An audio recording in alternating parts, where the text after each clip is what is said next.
Hello, everyone, and welcome to Gathering Conversations podcast. Today is November 22nd, and we are about to listen to episode number 8, which is, the name of the episode is, I'm thinking out loud, Satan is the Enemy. So we've been working on this little series that we're working through, and we've bounced back and forth because sometimes we stick in people's testimonies, and we're going to do that again here shortly. I'm working on a couple right now. But I'm going to keep announcements short today. Let's get right into this great conversation we have going on with my son-in-laws. Thank you. Let's dive into the Gathering Conversations podcast.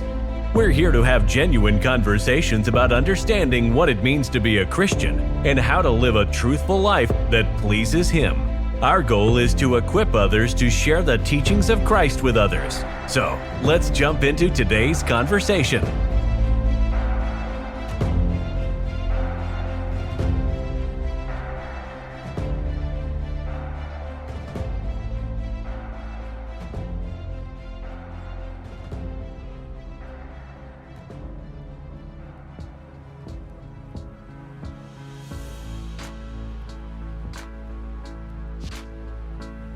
In episode 2, we will pose the question of how the church can balance the success of fulfilling the Great Commission against those who choose to be correct on every aspect of the Bible to the point of failing at the Great Commission. We really do need to understand which is better, being right on a subject matter or getting it right. With that in mind, we will also pose the question of the effects this is having on the Christian family. What are we doing to the next generation as we pass the truths of the Bible down to them and balance being right and getting it right in regards to the Great Commission? There's really only one conversation and 2 days in the matter of life. The conversation is, who is God? What did He say? What am I going to do about it? The 2 days are this and that. Today and the day I meet my Redeemer. In this section, we are also reminded that Satan is the enemy. We need all the talents and skills of the entire body of Christ to be used in the churches today. Are we utilizing the expertise that we have in our churches?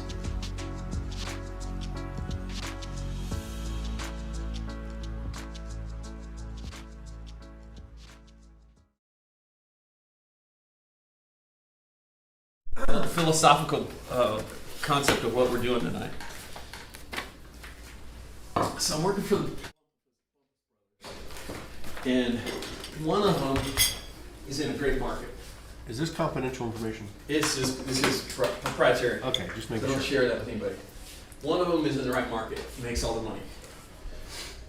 This one is in charge of improving service, the brother. This one is the CEO of the whole thing. And this one is in charge of improving sales. And they came and asked me to just help, just from above help. And they have one guy running it all. I work for that one guy. So it's interesting because this guy, who's in charge of service, started it all, ran it for years, and they always complain about him. So he doesn't care. He's like, all right, you guys run it. So he let this guy become the CEO, and he's in charge of service. So it's just interesting to watch that. So this is only a number which is labor, sales, and service potential per year. They hire enough to make that much in labor only in service. They live up to this. That's what they're doing. So my conversation, they always are fighting with each other. This guy who's doing sales, his store does sales pretty well. They do it right. This guy who does service, his store does service right. They get it right. This guy doesn't care. He's making all the money. He's got it right. So being right and getting it right, it makes a friction. Yeah. It's really funny. And so I'm trying to put together a slide presentation next time I go to a meeting with him that are I'm going to call it the apples to apples report. Because it's going to be apples to apples numbers that don't matter about one's who's better than the other. The bottom line is, guys, this is not good enough. And that's who you are. Yeah. Quit fighting with each other. We're just over half of it. Yeah, stop fighting with each other. Just work on yourselves together. You know, you can all help each other. So that's kind of some of the concept. I listened to Patch the Pirate's funeral the other day. It was like an hour and a half. It was long. Maybe two. It was 2 hours. And his sister got up and said some things about her brother. One thing she said was he always taught her Satan is the devil. Satan is the enemy. No one else. And I almost want to say that to these guys. You guys are not the enemy of each other. Yeah. The problem is outside of you, and Satan is outside. And that's the most important point of all of tonight. Is I love you guys to death. We are the same team, and it's a beautiful thing. That's just amazing to me. My kids grew up and found perfect children that are doing it right. And so this is just another thing about tonight is there's so many parallels in business. There's so many parallels in life. And the Bible talks about we are to teach and learn line upon line, precept upon precept. Line upon line is expositional preaching. Take a Bible chapter, that's line upon line. But precept upon precept is then going somewhere else in the Bible, and it's topical. It's more topical. Well, when you're relating something like business to spiritual life, this is more precept upon precept. But there are so many precepts that are true. It's not a chapter verse thing. They're true. That the precept that this is hard. It just is true. Everywhere you go, this is going to be hard. So that's the conversation tonight. That is just an interesting conversation. So we're not going to study God's word. We're going to talk about what's been a burden on my heart for probably 4 years now. That's just precepts upon precepts. And the whole conversation. I haven't slept for like 3 years, and I'm a sleeper. I would always tell people I can sleep. But that whole concept it's kind of come to head as COVID came along. I'm driving around with Serena the other day, and I said to her, I started having this conversation in my head with mentally. I'm having a conversation with these two, each end of the spectrum guys, and I'm like, Serena, I got to get them two together. And I got to vent and ask them questions and ask them for help. How do we get through this? Because you were pulling the church this way. You were pulling church this way. I want to get together with those two guys. I swear I'm going to do that, Serena. And Serena's like, Dad, don't do this. Don't do this. You're going to give us a reputation as a crazy family. And she goes. Then she stopped herself. She goes, all right, well, what are you going to talk about? So on her advice, literally, because I think that's important, I said to myself, okay, let's put it on pause. We haven't talked for years. Let's get together, and I'm asking you if I can go talk to them about what we're going to talk about tonight. So don't answer that question until the end of tonight. Okay? I can answer that question right now. Don't jump up and say, no. But I'm not going to answer. But I already have the answer right now. Right. But that is the simulation. Yeah. Because I want us to have fun with it. Yeah, sure. Because it's all fun. There's a lot of philosophical conversation. Some of it will be redundant for some of you because poor John I spent a lot of time with. I've shared some of this with you. I've shared some of it with you. I'm sure I've shared a little bit of it with all of you. But then I've added a bunch of stuff too. The stuff that I've added, I'm really excited about doing with you guys because let me switch it up just a little bit and I'll continue this. One thing I want to say real quick. Yeah, go ahead. That you mentioned about how Patch Pirate's sister taught him that. Yeah. Well, when Tristan and I are having a disagreement, when we're righteously fighting with each other, eventually that's what we have to remind each other of is, and we do in the midst of something that we're dealing with. We often will have to chime in and say, "Listen, I am not your enemy. That's it. We're on the same team. We've got to deal with this. We are one accord. We can't do this." Is that coming from Tristan? It's from both of us. Yeah, we both. 100% comes from Jessica. We both have to remind each other of that. She's telling me something, and I'm like, "You just don't want to be on my team." Yeah. So, she's like, "I want to be on your team. Yeah, we are on the same team." But we often have to say that to one another. Like, listen, I am not your enemy. Okay. So that's. I couldn't say that more fervently to you guys. I do not have a family member that I'm disappointed in on any level. I every day, especially since we've been in the house, every day I get to tell Susan, I'm just overwhelmed with God's blessing. And I'm right at the brink of becoming an old guy. And it's amazing. It's the best. It's going to be the best part of my life, because you start realizing this is God's plan. Your body fails, you grow old, and you can do one thing. You can grow more spiritually and get more things done for Him, and you have more time to get it done. It's just a huge blessing.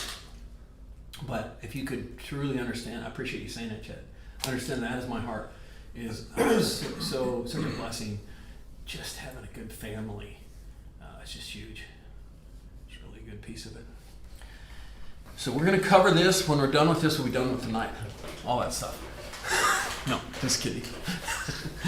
This is what's been scrambling and going through my mind for the last 5 years, why I can't sleep. So we're just going to cover a couple of those things here. And I hope that it becomes interactive conversation. After I get done with the introductions, I'll slow down and I want your input as well. And I will also, at the end of the night, want your answer whether or not I can go talk to those two guys. But any time, don't tell me that answer, but any time through the night that I say something, you say, that is not right. This would be a great conversation. I want to know that we're doing right and understanding right. So, you like some of those terms?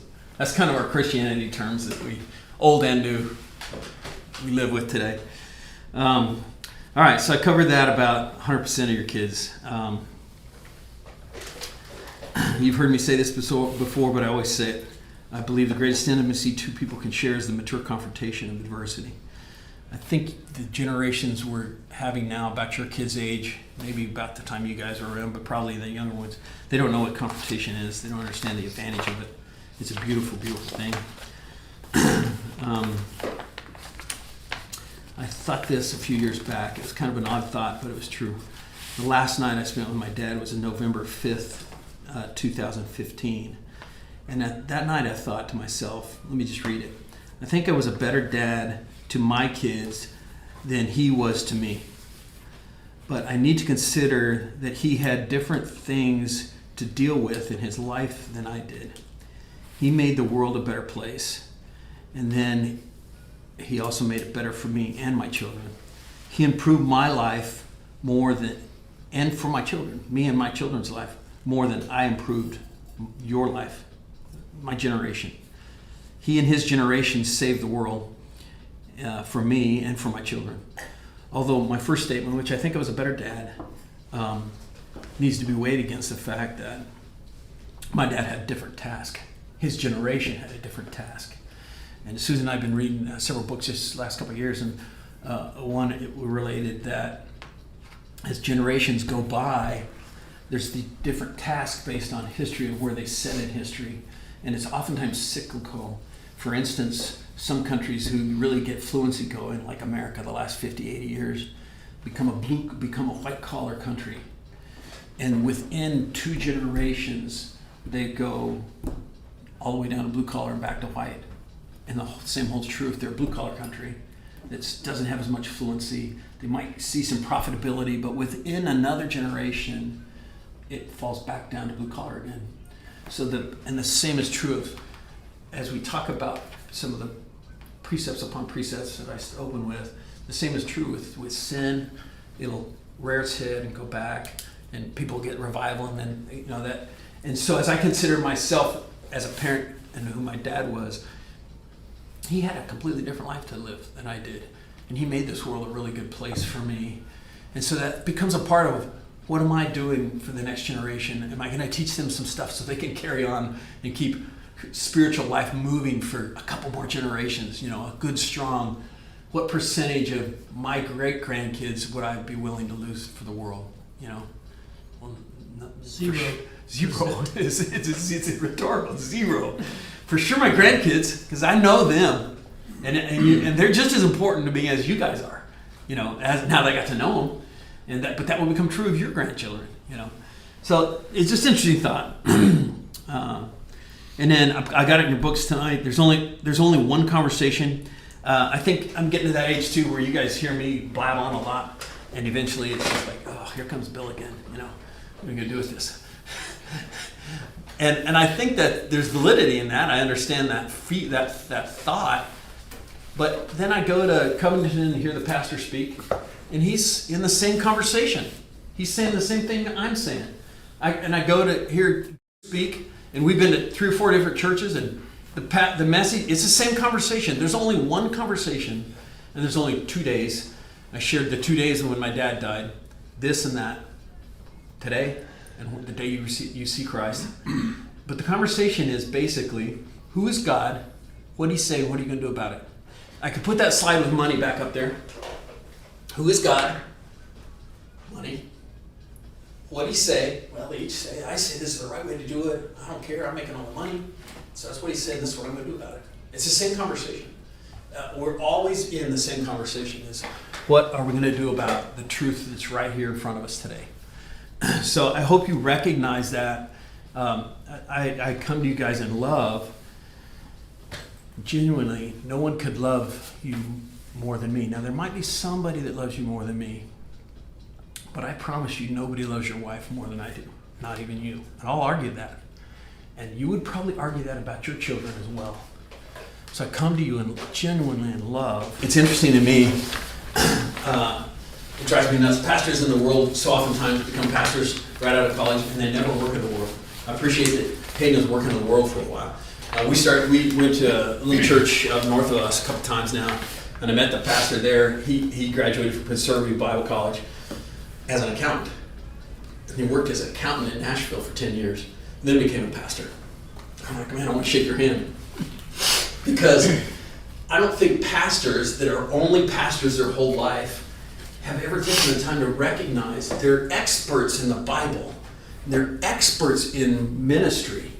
But there's a lot of expertise in their congregation that they miss out on because they're only thinking of that.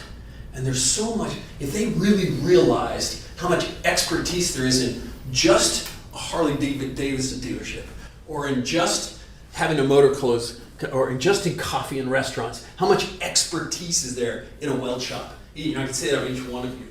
And I thought this was interesting. You might find it interesting. I made this, what is that thing on? I made this a dashboard so that on the daily, every 2 hours, we can check and see what's going on the floor. Literally, they're going to have this many appointments today. They're going to make this many phone calls today, and we're going to know if we fall short. We're going to know how many hands are getting shaken, get talked to that day, how many greets are made. We know that if every time the cash register rings 3 times, we have to greet somebody. Every time the cash register rings 7 times, we have to set somebody down and talk about buying a motorcycle from us. And if we will write up numbers, every 80% of those 7, if we will write up numbers, 80% of those 7, we know that if we do that, every 25 times the cash register rings, we'll sell a motorcycle. We know that's a science. It's there. And so we strategically are looking at, did you shake that guy's hand? Because I know that cash register already ring twice today. Because you've got to start right back up here and believe in that model. And that day, we nailed it. Look at it, 25, we did 26, we were a little behind and we got our goal. We nailed it that day. And on the month, oh look, we're behind on the month. We're behind on 14 bikes because we have not done it. We know that science. So we become experts in our business. And I wish pastors would grasp that. What the resource is around them other than themselves. So I don't know, that's just maybe a rant I'm on. We're going to do an exercise tonight that you guys get to participate in, because if I just blab all night long, you're going to keep about 20% of it. But I want us to do an exercise that we really get a hold of, that you actually etches into your heart. All right, so I'll shut up for a little bit. What do you think of this? Is this verse reasonable? And Jonathan has a good example. He brought his Bible tonight. The rest of you guys are going digital. I'm not digital. What do you think? Mine's up there. I'm not digital. I've memorized it. The whole thing. I actually read. So Chad, throwing Chad under the bus. Chad starts his Bible devotional I did. Yeah. 127 days ago. Invites me to it. Yeah. I'm the only one still doing it. There's like 3 other guys. He's on it. There's like 4 guys in it. There's like 4 guys in it. I'm the only one still doing it. So today we read through Romans chapter 12. Right. Oh, look at that. Read through Romans. The other day, John Voris and I were talking about teaching and good teaching skills. And we were acknowledging each other that one of the best teaching skills is when you start a class, ask a really, really simple question. So that happened just now. Is this reasonable? If you read this verse, the first half it says, this is your reasonable service. The answer is in the So you start as a teacher, really making it easy. I'll ask another one. You answer that one. I gave you that first answer. I'm not going to give you this one. Can you do that without being legalistic?